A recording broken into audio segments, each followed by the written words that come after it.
नमस्कार। हमने राजस्थानी चित्रकला के पहले जो 2 वीडियो बनाए थे उनके अंदर हमने चर्चा की थी राजस्थानी चित्रकला के प्रारंभिक स्वरूप की, उसके उद्भव और विकास की, उसके साथ साथ शैलीगत वर्गीकरण की। इस वीडियो में हम लोग राजस्थानी चित्रकला की सामान्य विषय वस्तु और विशेषताओं की बात करेंगे, साथ ही कुछ महत्वपूर्ण चित्रों के बारे में बात करेंगे। तो राजस्थानी चित्रकला की वे विशेषताएं जो प्रत्येक शैली में हमको दिखाई देती है उनके बारे में चर्चा करें तो सबसे पहला बिंदु आता है लोक जीवन पर आधार। यानी राजस्थानी चित्रकला को लोक जीवन का सानिध्य हमेशा ही मिला, चाहे वो मेवाड़ शैली की बात हो जहाँ सबसे अधिक दिखाई देता है या अन्य कोई सी भी शैली हो। प्रत्येक शैली में लोक जीवन से संबंधित तथ्यों को जरूर शामिल किया गया था। लोक जीवन की अलहड़ता, लोक जीवन से संबंधित जो है विषय, लोक रुचि के अनुसार के विषय, उसी प्रकार के रंग, चमकीले रंग, इन सारी चीजों का इस शैली में सम्मिश्रण किया गया था। तो राजस्थानी चित्रकला का दूसरा बिंदु है भाव प्रणवता।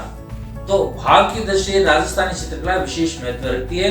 हर प्रकार के भाव, सुख दुख, वियोग संयोग, प्रत्येक प्रकार के भाव जो हमको यहाँ पर दिखाई देते हैं। इसके बाद बारी आती है वर्ण विविधता की। तो राजस्थानी चित्रकला में रंगों का वैविध्यपूर्ण अंकन हुआ है। यानी रंग जहाँ शुरुआत में चमकीले थे, बाद में उनमें सूफियानापन यानी रंगों के अंदर हल्का और दूसर रंगों का प्रयोग होने लगा। रंगों की संख्या भी जो है वो बढ़ गई थी। देश काल के अनुरूप इस चित्र शैली में बदलाव होते रहे थे। अलग अलग अवस्था में जो मुगल प्रभाव बढ़ा था तो उसके अनुसार विषयों के अंदर परिवर्तन आया था। तो सामान्यतः जो विषय थे उनका चयन किया गया जो समय के अनुसार से जो राजा की रुचि थी। जैसे जोधपुर में कभी कृष्ण भक्ति के अधिक चित्र बने तो कभी नाथ संप्रदाय से संबंधित अधिक बने। इसी प्रकार बूंदी में पहले प्रकृति से संबंधित बने, बाद में रागमाला के बने। इसी तरह से कोटा के अंदर शिकार के दृश्य अधिक बने। तो देश काल के अनुरूप विषयों का परिवर्तन हमें यहाँ दिखाई देता है। प्रकृति की अगर हम लोग बात करें तो राजस्थानी चित्रकला प्रारंभ से ही प्रकृति के समीप दिखाई देती है। प्रकृति का जितना विविधतापूर्ण अंकन राजस्थानी चित्रकला में दिखाई देता है वैसा किसी अन्य शैली में नहीं है। हालांकि प्रकृति का सबसे सुंदर चित्र हम लोग पहाड़ी चित्रकला में देखते हैं, लेकिन जितना विविधतापूर्ण अंकन राजस्थानी चित्रकला में दिखाई देता है वैसे अन्यत्र हमको नहीं दिखाई देता। इसी प्रकार जो विषय हैं उनके अंदर बहुत सारी विविधताएं दिखाई देती हैं। आप लोक कथानक आपको देखने को मिलेंगे, राजा महाराजाओं की जीवनियां आपको देखने को मिलेंगी।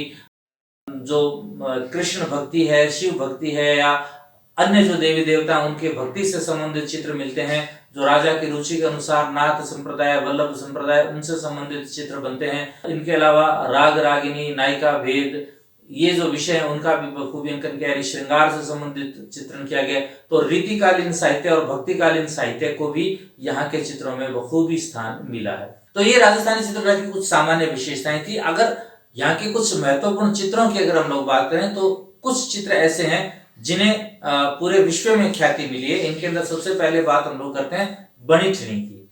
ये बनीठनी नामक चित्र किशनगढ़ शैली का चित्र है। राजा सामंत सिंह, जिन्हें नागरीदास भी कहते हैं, उनके समय में इसका चित्रांकन किया गया था और इस चित्र के चित्रकार का नाम मोर ध्वज निहाल चंद है। इसे हम लोग यानी इस चित्र को हम लोग भारत की मोनालिसा भी कहते हैं। इसके अंदर बनाई गई नारी आकृति अपने मधुर मुस्कान के कारण पूरे विश्व के अंदर सम्मान प्राप्त करती है। नारी का ऐसा आदर्श चित्रण दूसरे कहीं हमको देखने को नहीं मिलता है। ढोला मारू, ये चित्र जोधपुर शैली का प्रसिद्ध चित्र है, मारवाड़ शैली का जिसे हम लोग कह सकते हैं। इसमें ऊंट के ऊपर सवार ढोला और मारू का चित्रण किया गया है जो गति, प्रकृति, मानवाकृति सबके संतुलित संयोजन का प्रतीक है। ये ढोला और मारू की जो लोक कथा है जो कि मारवाड़ में बहुत प्रख्यात है, उस पर आधारित ये चित्र बना गया। इसी विषय को यानी ढोला मारू को मेवाड़ शैली में भी साहबदीन नामक चित्रकार ने अंकित।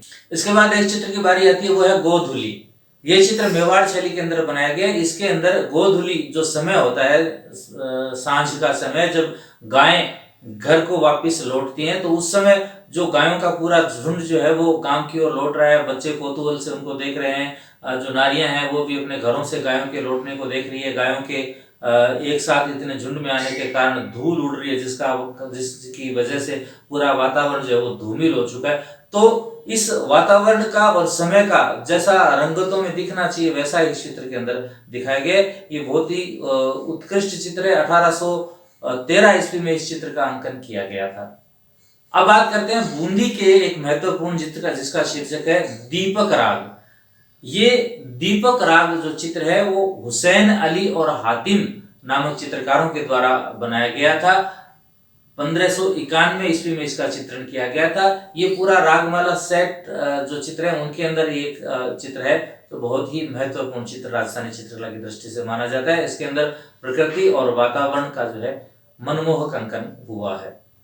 ऐसा ही एक चित्र हम लोग बीकानेर शैली में भी देखते हैं, जिसका शीर्षक है विष्णु और लक्ष्मी। ये चित्र बीकानेर शैली का प्रसिद्ध चित्र है। इस चित्र का चित्रांकन हामिद रुकनुद्दीन के द्वारा किया गया है। इस चित्र में जो विष्णु और लक्ष्मी का अंकन किया गया, उसके अंदर दैवीय स्वरूप हमको देखने को मिलता है। इसके अलावा जो साज सज्जा चित्र की गई है, जो वातावरण निर्माण किया गया है, वो बेहद आकर्षक है। तो ये राजस्थानी चित्रकला की सामान्य विषय वस्तु और विशेषताएं थी।